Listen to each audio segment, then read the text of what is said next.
Okay guys, so I've been thinking of trying to fix this, but the thing is, this one is broken, this one too, and this one.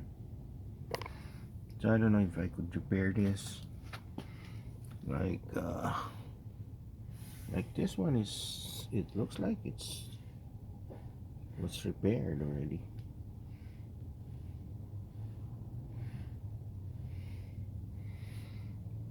But I don't know. Yeah, like this one. Yeah, it got crashed. I don't know what happened there.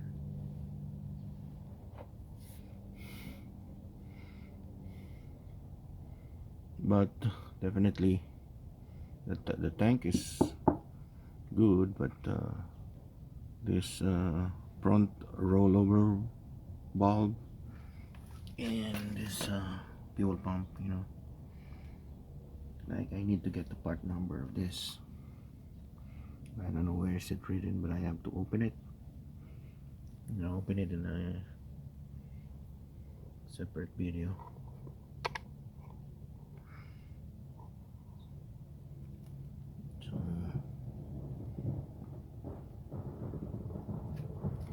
So and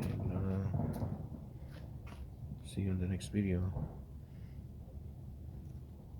By the way, I went online, the Moper Parts website. They sell this for $762, the entire fuel tank minus the fuel pump, because you have to pay separate for this, and this probably costs like $65 to $100+. It depends, but it's available online. Okay, see you in the next video guys.